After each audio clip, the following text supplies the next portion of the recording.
దేవుని నామమునకు మహిమ కలుగును గాక. Heavenly light ministries global prayer tower ఆధ్వర్యంలో జరుగుతున్న ఉదయకాలపు స్తుతి ఆరాధన కూడికు మిమ్మల్ని అందరినీ ప్రేమపూర్వకంగా ఆహ్వానిస్తున్నాను. మొదటి యోహాను పత్రికలో నుంచి మనము ధ్యానిస్తున్నాము. 4వ అధ్యాయము 13వ వచనము. దీని వలన మనము ఆయన యందు నిలిచి ఉన్నామనియు ఆయన మన యందు ఉన్నాడనియు తెలుసుకొనుచున్నాము. ఏలయనగా ఆయన మనకు తన ఆత్మలో పాలు దయచేసి ఉన్నాడు. దేని వలన ఏం తెలుసుకుంటున్నామంట? దీని వలన మనము ఆయన యందు నిలిచి ఉన్నామని, ఆయన మన యందు ఉన్నాడనియు తెలుసుకొనుచున్నాము. దేని వలన అని మనము చూస్తే గనక, మనము ఒకరినొకడు ప్రేమించిన ఎడల మరి ఆయన ప్రేమ మన యందు సంపూర్ణం అవుతుంది గనక, అందువలన దానిని వలన మనము దేవునిలో నిలిచి ఉన్నాము, దేవుడు మనలో నిలిచి ఉన్నాడు. మరి ఈ నిలిచి ఉండుట అంటే అర్థం ఏంటి? ఏలయనగా ఆయన మనకు తన ఆత్మలో పాలు దయచేసి ఉన్నాడు. హల్లెలూయా! ఆత్మదేవుడు తనలో ఉన్న మరి అభిషేకాన్ని మనలో కుమ్మరిస్తా ఉన్నాడు.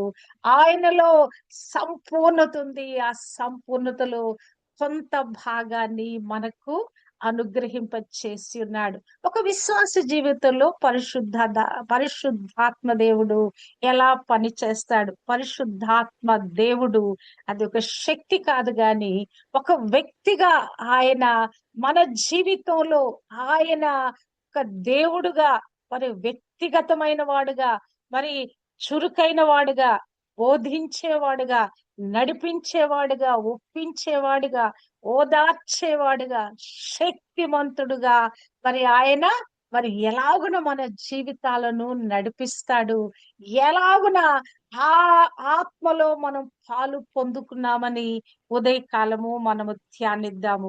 యోహాను సువార్త 14:26లో మనం ఎల్లప్పుడూ కూడా ధ్యానిస్తున్న విధంగా మరి క్రీస్తు ప్రభు చెప్తాడు ఏమని?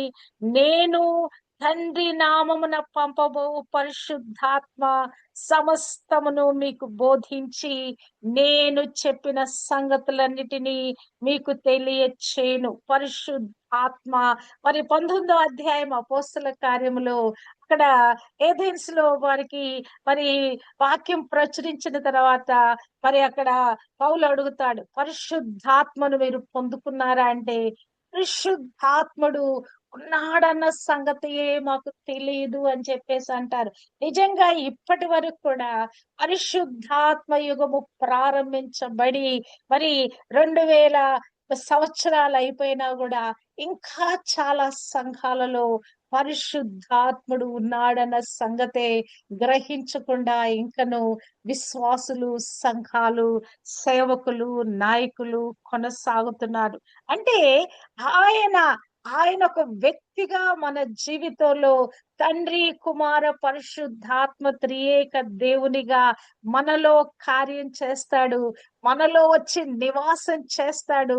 పరిశుద్ధాత్ముడు లేకుండా మన జీవితాలు చవి సారము లేనట్లుగా ఉంటాయి అనే విషయాన్ని అసలు ఇంకను క్రైస్తవ లోకం గమనించట్లేదు. అందుకే పరిశుద్ధాత్మను గురించిన ఆ ప్రత్యేకమైన అవగాహన క్రీస్తు ప్రభు తన శిష్యులకు బయలుపరిచాడు. అంటే ఆయన వ్యక్తిగతమైన వాడు గనక ఆయనకు మనం ప్రతిస్పందించాలి, విధేయత చూపాలి.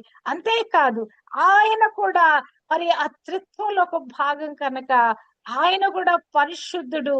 అంతేకాదు ఆయన ఏం చేస్తాయంటే తన ప్రజలను మరి నూర్పరిచి క్రీస్తు వలె మార్చే బాధ్యతను ఆయన తీసుకున్నాడు. మన యొక్క ఆత్మీయ జీవిత యొక్క బాధ్యత క్రీస్తు ఆత్మస్వరూపుడుగా, దేవుడు ఆత్మస్వరూపుడుగా, ప్రేమ స్వరూపుడుగా నివసించాలంటే అది బాధ్యత ఎవరిది అంటే గనక పరిశుద్ధాత్మ దేవునిదే.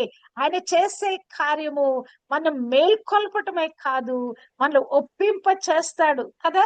ఆయన వచ్చినప్పుడు ఏం చేస్తాడు? పరిశుద్ధాత్మ దేవుడు మన తాకినప్పుడు మన లోపల ఏమి ఆత్మకార్యము జరుగుద్దంటే, ఆ పాపము ఒప్పింపబడుద్దు మనలో. ఒక చిన్న బలహీనత అయినా కూడా పరిశుద్ధాత్మ దేవుడు మనం పరిశోధించినప్పుడు మనలో ఆ పాపము ఒప్పింపబడతా ఉంటది. అంతేకాదు దాన్ని ఒప్పుకొని విడిచిపెట్టేంత వరకు కూడా పరిశుద్ధాత్మ దేవుడు మనల్ని పరిశోధిస్తానే ఉంటాడు. మరి ఆ శోధన అంటే దుష్టుని యొక్క శోధన కాదు ఇది. ఇది పరిశుద్ధమైన శోధన.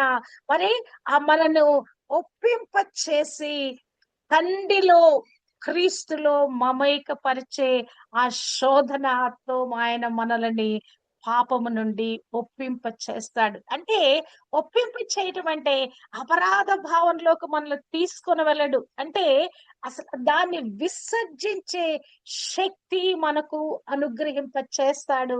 పాప క్షమాపణ పొందుకోవటానికి మనల్ని ప్రేరేపిస్తాడు.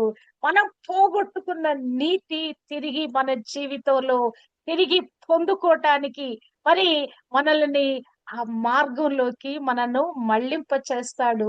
దిద్దుబాటు చేసుకోవటానికి ఆయన మనకు సహాయం చేస్తాడు. అంటే ఇది ఎప్పుడు జరుగుతుంది?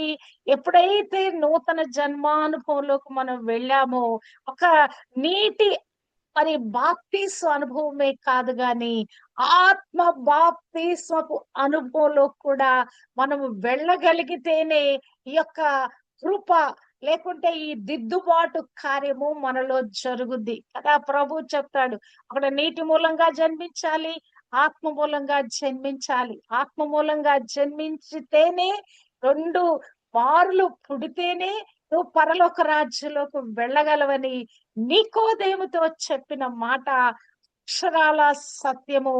ప్రతి ఒక్క క్రైస్తవుడు కూడా ఈ రెండు అనుభవాలు పొందుకోవాలి. క్రీస్తు ప్రభుని నోటితో ఒప్పుకొని హృదయంలో విశ్వసించి మరి ఆయన నామంలో బాప్తిసం తీసుకోవాలి. రెండవదిగా ఆత్మ బాప్తిస్మము తీసుకున్నప్పుడే మనము పరిశుద్ధులుగా నీతిమంతులుగా చేయబట్టమే కాదు, పరిపూర్ణులుగా సంపూర్ణులుగా చేయబట్టానికి మనలో ఒక నాంది కలుగుతుంది. తీతు లో అసలు ఈ విషయం ఎంత అద్భుతంగా రాయబడుద్దో. ఈ మాటను మనం జ్ఞాపకం చేసుకుంటే మనలో ఒక ఆధ్యాత్మికమైన ఆ నూతన జీవము, దేవునితో ఒక నూతన సంబంధము ఎలా మనలో జరుగుద్దని గనక ఈ వాక్యము ధ్యానిస్తే గనక 3వ అధ్యాయము 5వ వచనములో మనము నీతిని అనుసరించి చేసిన క్రియల మూలముగా కాక తన కనికరము చొప్పుననే పునర్జన్మ సంబంధమైన స్నానము ద్వారాను పరిశుద్ధాత్మ మనకు నూతన స్వభావము కలుగ చేయటం ద్వారాను మనలను రక్షించెను. ఒకటి ఔటర్ క్లెన్సింగ్, పరిశుద్ధాత్మ మరి బాప్తీసము లోపల క్లెన్సింగ్ ఇస్తుంది. ఈ పునర్జన్మ సంబంధమైన స్నానము, ఈ యొక్క బాప్తీస్మ అనుభవము అదేంటంటే మనము మరి పునర్జీవింపబడ్డాము. మనము ఈ లోకానికి సంబంధించిన వారము కాము. మరి ఒక పునరుద్ధానపు అనుభవం పొందుకున్న వారము, పునరుజ్జీవాన్ని మన లోపల వృద్ధి చెందినటువంటి మన యొక్క ఆత్మ జీవింపబడిన ప్రక్రియలోకి వెళ్ళామనే దానికి సాక్ష్యంగా మనము ఆ స్నానము, ఆ యొక్క బాప్తిసము అనుభవంలోకి మనం వెళతా ఉన్నాము. మన శరీరాలు శుభ్రము చేయబడుతున్నాయి. అంతేకాదు పరిశుద్ధాత్మ దేవుడు మనలో ఒక నూతన స్వభావాన్ని కలుగ చేస్తున్నాడు. అంటే ఆ ఒక వ్యక్తి నూతన జీవితాన్ని పొందుకున్న తర్వాత పరిశుద్ధాత్ముడు మనలో వచ్చి నివాసము చేస్తున్నాడు. ఆయన తన ఆత్మలో మనకు పాలు దయచేసి ఉన్నాడు. అంటే మనము దేవునికి చెందిన వారమని మన మీద ఒక ముద్ర వేయబడుతున్నది. హల్లెలూయా. We are been sealed by the power of holy spirit God. ఆయన మన ఆత్మ అనే సంచె కరువుతో మనల్ని ముద్రిస్తా ఉన్నాడు. నిజంగా ఈ యొక్క అద్భుతంగా అసలు ఈ వాక్యము ఎఫెసీ పత్రిక 1వ అధ్యాయము 11 మరి 13 నుంచి 14 వరకు మనం చూస్తే గనక ఎలాగన ఈ పరిశుద్ధాత్మ చేత మనం ముద్రించబడ్డామని చూస్తే, మీరు సత్యవాక్యమును మీ రక్షణ సువార్తను విని క్రీస్తునందు విశ్వాసముంచి వాగ్దానము చేయబడిన ఆత్మ చేత ముద్రింపబడుతుంది. ఆయన సంపాదించుకొనిన ప్రజలకు విమోచన కలుగు నిమిత్తము ఈ ఆత్మ మన స్వాస్థ్యమునకు సంచకరువుగా ఉన్నాడు. స్వాస్థ్యము ఏంటది? ఈ మన శరీరం అనే ఈ దేవుని ఆలయానికి ఆయన ఏమైపోయాడు? సంచకరువుగా, ఒక సీల్ గా, మరి ఒక ముద్రగా ఆయన మన జీవితంలో ఉన్నాడు. నిజంగానే పరిశుద్ధాత్మ యొక్క పాలు మనకు అనుగ్రహించబడకపోతే ఇలాగున క్రైస్తవ యాత్రను మనము కొనసాగించలేమండి. ఎప్పుడో బ్రేక్ అయిపోయింది. ఎప్పుడో క్రీస్తు నుంచి మనము వేరైపోయే వారము. కొనసాగబడుతున్నామంటే అర్థం ఏంటంటే ఆ యొక్క ముద్ర మన మీద పడిందండి. అంటే ఒక విశ్వాసానికి ఒక పునాది వేయబడింది. ఆత్మదేవుని యొక్క సన్నిధి, దేవుడు తన యొక్క కార్యము, ఆత్మ కార్యము మనలో ప్రారంభింప చేస్తాడు. దాన్ని ఆయన ముగిస్తాడు. అంటే మనకొక భరోసా ఇవ్వబడింది. అంతేకాదు, మనము ఈ యొక్క పరిశుద్ధాత్మ మనను ముద్రించుట ద్వారా మనం ఏమైపోయామంటే దేవునికి దత్తపుత్రులమయ్యాము. క్రీస్తు ద్వారా వారసులమయ్యాము. నిజంగానే అసలు ఈ వాక్యాలన్నీ, జీవ వాక్యాలన్నీ మనకు రాయించబడటం బట్టి అసలు ఆ దేవుని ప్రేమ ఏంటి, దేవుని ప్రణాళిక ఏంటి, మన జీవితంలో మనము ఎలాగున ఇప్పుడు జీవిస్తున్న జీవితమే కాదు, రానున్న జీవితము, మన భవిష్యత్తు మరి ఏమి కానైనది కూడా మనకు ముందుగానే దేవుడు నిర్ణయించి మనను తన ఆత్మ చేత ముద్రించి ఉన్నాడు. అంటే ఆ తండ్రితో మన యొక్క కనెక్షను, తండ్రి మనము మరి మరి ఆయనను పొందుకోవటానికి యేసునామములో మనం ప్రార్థన చేస్తున్నాము. కానీ ఒక్క నామం ఎత్తిపట్టే కాదు, గాని పరిశుద్ధాత్మ సహాయం లేకుండా మరలా మనము తండ్రి అబ్బా అని మనం మొరపెట్టలేమండి. ఎందుకంటే మనలో ఆ కన్ఫర్మేషన్, ఆ ఒక భరోసా మనకి ఎక్కడ మనకు దొరుకుతుందంటే పరిశుద్ధాత్ముడు మనలో నింపబడే కొలది, ఆత్మలో మనం పాలు పొందే కొలది మనము ఆ యొక్క కన్ఫర్మేషన్, ఆ భరోసా మనం పొందుకుంటున్నాము. రోమీయులకు రాసిన పత్రిక 8:15-16లో చూస్తే, మీరు దాస్యపు ఆత్మను పొందలేదు గాని దత్తపుత్రాత్మను మీరు పొందితిరి. ఆత్మ కలిగిన వారమై మనము అబ్బా తండ్రి అని మొరపెట్టుచున్నాము. మనము దేవుని పిల్లలమని ఆత్మ తానే మన ఆత్మతో కూడా సాక్ష్యం ఇచ్చుచున్నాడు. హల్లెలూయా, హల్లెలూయా. తండ్రి అబ్బా అని ధైర్యంగా ప్రతి సమయంలో మనకు మెలుకు వచ్చినప్పుడల్లా, లేకుంటే మన ఆత్మ నిరంతరము లోపల నుంచి మొరపెడతానే ఉంటది, దేవుని స్తుతిస్తానే ఉంటది. ఎలా మనము చేయగలుగుతున్నాము? ఆత్మ దేవుని సహాయం వలన మన లోపల తండ్రి కుమార పరిశుద్ధాత్మతో మమేకమయ్యి నిరంతరము ఆయనతో కలిసిపోయి కొనసాగటానికి ఏమి పొందుకున్నామంట? దత్తపుత్రాత్మను పొందుకున్నాం. అంటే ఈ లోకంలో క్రైస్తవులుగా ఒక ప్రత్యేకతను మనం పొందుకున్నాము. క్రీస్తును అనుసరించటానికి, క్రీస్తును పోలి నడవటానికి, ఆ తండ్రి ప్రేమ మనలో కనపరచటానికి పరిశుద్ధాత్మ దేవుడు మన లోపల ఉండి ఆయన మన ఆత్మతో కూడా సాక్ష్యం ఇస్తున్నాడు. నీవు దేవుని కుమారుడు, నీవు దేవుని కుమార్తెవని మన ఆత్మతో కూడా ఆయన సాక్ష్యం ఇస్తా ఉన్నాడు. అంటే తండ్రికి మనకి మధ్య ఒక సన్నిహిత సంబంధంలోకి పరిశుద్ధాత్మ దేవుడు మనలో తోడుకొని వెళుతున్నాడు. మనం ఆయన పిల్లలమని ఖచ్చితంగా మనము మరి విశ్వసించటానికి, నిశ్చయితతో జీవించటానికి పరిశుద్ధాత్మ యొక్క పాలు మనకి అనుగ్రహించబడింది. అంతేకాదు, క్రీస్తు బోధలలో నిలిచి ఉండటానికి పరిశుద్ధాత్మ దేవుడు మనకు సహాయం చేస్తున్నాడు. క్రైస్ట్ సెంటర్డ్ గా, క్రీస్తును కేంద్రంగా చేసుకొని మనము జీవించటానికి ఆ కృపను మనం పొందుకుంటున్నాం. మరి పరిశుద్ధాత్మ గురించి బోధించేటప్పుడు 16:14లో అంటాడు, ఆయన నా వాటిలోవి తీసుకొని మీకు తెలియచేయును గనక నన్ను మహిమపరచును. అంటే యేసు క్రీస్తు ప్రభు యొక్క ఆ యొక్క కార్యాలన్నీ మనకు స్పష్టంగా ఎలా గోచరమవుతున్నాయి, ఎలా అర్థమవుతున్నాయి అంటే పరిశుద్ధాత్మ దేవుని సహాయం ద్వారా మాత్రమే. ఆయన కార్చిన అమూల్యమైన రక్తము, ఆయన సిలువలో చేసిన ఆ మహోన్నతమైన బలియాగము, ఆ పాప మరి ప్రాయశ్చిత్తము ఎలాగున జరిగింది, మనము ఎలాగున రక్షింపబడ్డాము, ఆ యేసు రక్తము ఎంత ప్రశస్తమైనది, ఎలాగున మన పాప జీవితము ప్రక్షాళన చేయబడింది, ఇవన్నీ కూడా మన లోపల జరిగే ఆ ప్రక్రియలన్నీ మనకి కళ్ళకు కట్టినట్లుగా మరి బయలుపరచబడటానికి పరిశుద్ధాత్మ దేవుడు మనకు సహాయం చేస్తాడు.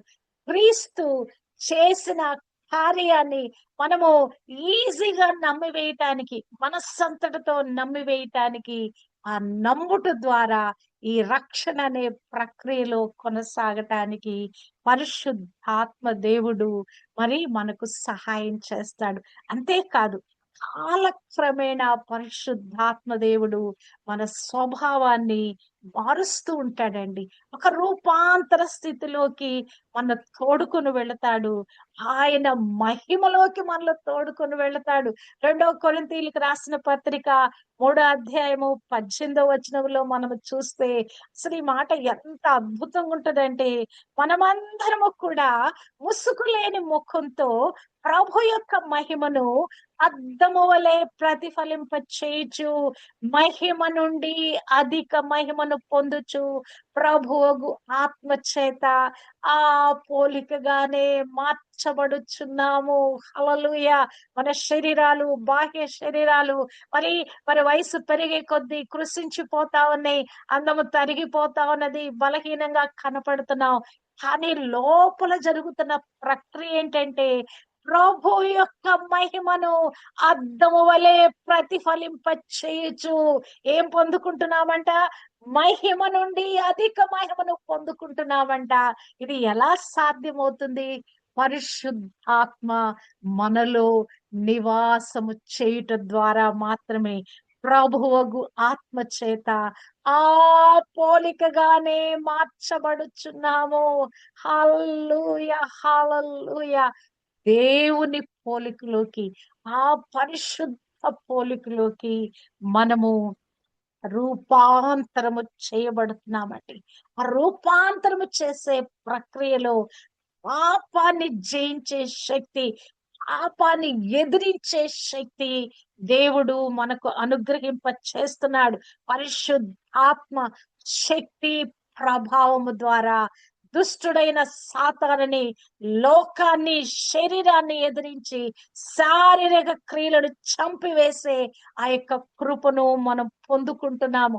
రోమీయులకు రాసిన పత్రిక 8:13 ఆత్మ చేత శారీరక క్రియలను మీరు చంపగలరు, చంపితే మీరు బ్రతుకుతారు అంటే, ఆ చంపేటువంటి శక్తి, ఆ చంపగలిగిన మరి ఆ యొక్క అధికారము, ఆ పోరాటములో విజయం పొందగలిగే కృప మనం పొందుకుంటాము. అంటే ఇది మన సొంత శక్తి కాదు గాని, దైవిక సహాయంతో, పరిశుద్ధాత్మ దేవుని యొక్క సహాయముతో, ఈ ఆధ్యాత్మిక పోరాటంతో మనం ముందుకు విజయ పదంలో మనం నడవగలమండి. అంటే ఈ నూతన స్వభావము మనలో ఏం చేస్తుందంటే ఒక ఫలం మనకు అనుగ్రహింప చేస్తుంది. ప్రేమ అనే ఒక ఫలం, సాత్వికత అనే ఒక ఫలం, ఆశా నిగ్రహం అనే ఫలము, ఆ యొక్క ఆత్మ ఫలములో ఉన్న ఆ 9 తొనలు మనలో నిండిపోతాయండి. పరిశుద్ధాత్మ దేవుడు మనలో రూపాంతరము కలిగింప చేసే కొలది మనలో ఉన్న శరీర స్వభావము, ఆ పైన రాయబడిన శరీర కార్యాలన్నీ మనలో తొలగిపోయి పరిశుద్ధాత్మ ఫలము మనం ఫలించే వారిగా మనము చేయబడతాము. అంటే ఈ ఫలము అది నిరంతరము 12 కాపులు కాస్తుందని ఒక చెట్టు గురించి మనము ప్రకటన గ్రంథంలో చదువుతాము కదా! అది నెల నెల ఫలిస్తానే ఉంటదంట. నెల నెల మరి ఫలాలు ఇస్తూనే ఉంటదంట. అట్టి విధంగా మన ఆత్మీయ జీవితం కూడా ప్రతిదినము ఫలిస్తది. ప్రతి సమయంలో దేవుని కొరకు ఫలిస్తానే ఉంటది. దేవుని పోలిక మనలో స్పష్టంగా కనపడుద్ది. ఆయన మహిమ విత్తానము మన మీద స్పష్టంగా కనపడుద్దండి. అంటే అది మరి దేవునిలో ఉన్న ఆ ప్రేమ స్వభావము, ఆ గుణలక్షణాలతో మనము నింపబడతాం. అంతేకాదు పరిశుద్ధాత్మ దేవుడు మనకి బోధిస్తూ సరైనటువంటి ఆ బోధలో మనల్ని నడిపిస్తాడండి. లోకమంతా తప్పుడు బోధలలో మరి నిండిపోయింది. అవునా కాదా? మరి రకరకాల మరి విపరీతమైన బోధలతో నిండిపోయింది. కానీ మనము సరైన బోధలో కొనసాగటానికి కూడా ఆ వక్రీకరించబడిన బోధలోకి మనం వెళ్ళకుండా పరిశుద్ధాత్మ దేవుడు మనకు సహాయం చేస్తాడు. 1 కొరింథీయులకు రాసిన పత్రిక 2వ అధ్యాయము 12వ వచనంలో మనము చూస్తే దేవుడు మనకు లౌకికాత్మను కాక దేవుని యొద్ద నుండి వచ్చు ఆత్మను పొంది ఉన్నాము. దేవుడు మనకు దయచేసిన వాటిని తెలుసుకొనుటకై దేవుడు మనకు కొన్ని సిద్ధపరిచాడు. కొన్ని మర్మాలు సిద్ధపరిచాడు. కొన్ని మరి ప్రత్యేకమైన వాటిని మన కొరకు సిద్ధపరిచాడు. మేళ్లు సిద్ధపరిచాడు. దీవెనలు, ఆశీర్వాదాలు సిద్ధపరిచాడు. ఎఫెసీయులకు రాసిన పత్రిక 1వ అధ్యాయము మరి 3వ వచనములో పరలోకమందు క్రీస్తు ద్వారా ఉన్న ప్రతి పరలోక సంబంధపు ఆశీర్వాదము మీకు అనుగ్రహించి ఉన్నానంటే ఈ ఆశీర్వాదాలన్నీ కూడా మన కొరకు సిద్ధపరిచి ఉన్నాడు. దాచిపెట్టబడిన మేళ్ళన్ని మనము పొందుకోవాలంటే దేవుని ఆత్మ పాలు మనకు అనుగ్రహించబడింది. ఎందుకు? దేవుడు మనకు దయచేసిన వాటిని పొందుకోవటానికి. అవి మన కంటికి కనబడవు, మనకి చెవికి వినబడవు, కానీ మన ఆత్మ ద్వారా వాటిని పొందుకోవటానికి, వాటిని తెలుసుకోవటానికి దేవుని ఆత్మ, పరిశుద్ధాత్మ దేవుడు మనకు సహాయం చేస్తాడు. అంతేకాదు ఈ ప్రార్థన మనం ఎలా కొనసాగలుగుతున్నాము? కొన్నిసార్లు మూలుగొచ్చేస్తది. కొన్నిసార్లు కన్నీటి ప్రవాహం అయిపోద్ది. కొన్నిసార్లు అసలు అసలు ఆయనతో కలిసి మమేకమై ప్రార్థన చేస్తాం. ఎలా మనం ఈ ప్రార్థనా జీవితంలో కొనసాగలుగుతున్నాము? పరిశుద్ధాత్మ దేవుని సహాయమే. మన స్వంత శక్తి మనమేదో ఆలోచించుకొని మనమేదో మరి చక్కని పదాలు పలికి ఏదో పైన మెరుగులతో ప్రార్థన చేయటం కాదు, గాని సరైన ప్రార్థన మనకి ఎక్కడ నుండి నేర్పించబడుతుందంటే పునాది పరిశుద్ధాత్మ దేవుడై ఉన్నాడు. ఆ ప్రార్థన మనలో ఎలాగున ప్రార్థించాలో ఆయనే మనకు నేర్పిస్తాడు. మరి రోమీలకు రాసిన పత్రిక 8:26 చూస్తే ఆత్మయు మన బలహీనతను చూచి సహాయము చేయుచున్నాడు. ఏలయనగా మనము యుక్తముగా ఎలాగున ప్రార్థన చేయవలనో మనకు తెలియదు, కానీ ఉచ్చరింప శక్యము కాని మూల్గులతో ఆయనే మన పక్షాన విజ్ఞాపన చేయుచున్నాడు. కొన్నిసార్లు భారభరితమైన ఆత్మతో భరించలేని వ్యధతో నిండినప్పుడు కదా మనం ప్రార్థన చేయగలమా? దేవా దేవా దేవా అనటం తప్ప మనలో నుంచి ఏమీ ప్రార్థన రాదు. పరిశుద్ధాత్మ దేవుడే మన పక్షాన విజ్ఞాపన చేస్తాడు. కొన్నిసార్లు మన జీవితాల్లో అద్భుత కార్యాలు జరుగుతాయండి. ఎలా జరుగుతాయో తెలుసా?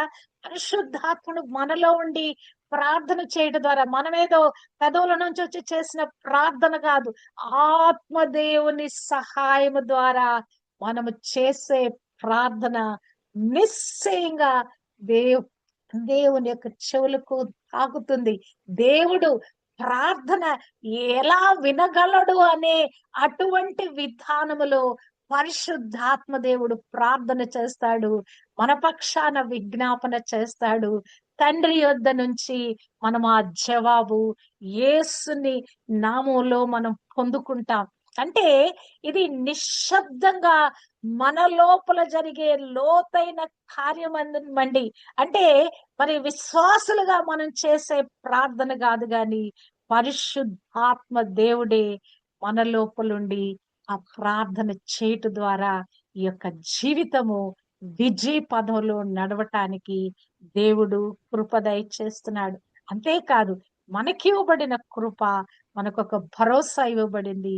ఈ ఆత్మ చేత నడిపించబడే వారందరూ కూడా ఆయన కుమారులై ఉన్నారు. మొదటి యోహాను పత్రిక 1:12 ఎందరూ దేవుని అంగీకరించారో వారందరూ కూడా, ఎవరో యేసుక్రీస్తును అంగీకరించారో వారందరూ దేవుని కుమారులు అవుటకు వారికి అధికారం అనుగ్రహించబడిందంటే, ఆ కన్ఫర్మేషన్ మనకి ఎలా దొరికిందంటే, ఆత్మలో పాలు పొందుకున్నట ద్వారా ఈ యొక్క కుమారులము అని మనకు కన్ఫర్మేషన్ దొరికిందండి. 8:14 రోమాలో చూస్తే, దేవుని ఆత్మ చేత ఎందరు నడిపింపబడుదురో వారందరూ దేవుని కుమారులై ఉందురు. హల్లెలూయా, హల్లెలూయా. మనం దేవునికి దత్తపుత్రులుగా చేయబడ్డాము. ఆ యొక్క పరిశుద్ధాత్మ పాలు మనకు అనుగ్రహించబడుట ద్వారా. అది ఎప్పుడు అందువలన ఎందువలన అని మనం చూస్తే గనక, సహోదరులను ఒకరినొకరు మనం ప్రేమించుకొనుట ద్వారా దేవునిలో మనము నిలిచి ఉంటున్నాము, మనలో దేవుడు నిలిచి ఉంటున్నాడు. అందును బట్టి పరిశుద్ధాత్మ యొక్క పాలు మనకు అనుగ్రహించబడింది. ఈ యొక్క ప్రేమ జీవితము, ఈ ప్రేమ గుణలక్షణము, ఈ ప్రేమ స్వభావము మనలో లేకపోతే పరిశుద్ధాత్మ దేవుని యొక్క ఈ కార్యాలన్నీ మనలో జరగవండి. పరిశుద్ధాత్మ యొక్క పాలు మనకు అనుగ్రహింపబడదు. ఆ పాలు అనేది నాట్ ఏ సింపుల్ పోర్షన్ అండి, that is double portion, the full portion, the fullness of spirit తో దేవుడు మనల్ని నింపుతున్నాడు. కొంచెము మరి అడ్వాన్స్ గా సంచకరువుగా మనకి ఇవ్వబడిన పరిశుద్ధాత్మ దేవుడు మరి క్రమేణా క్రమేణా మన లోపల వర్ధమానం అవుతున్నాడు. ఇప్పుడు మన కంప్లీట్ గా నింపిన ఆత్మ దేవుడై ఉన్నాడు. మనలందరినీ కూడా తన వశాన పరుచుకున్నాడు. తన ఆత్మ పోలికలోకి మనలో కూడా మారుస్తున్నాడు.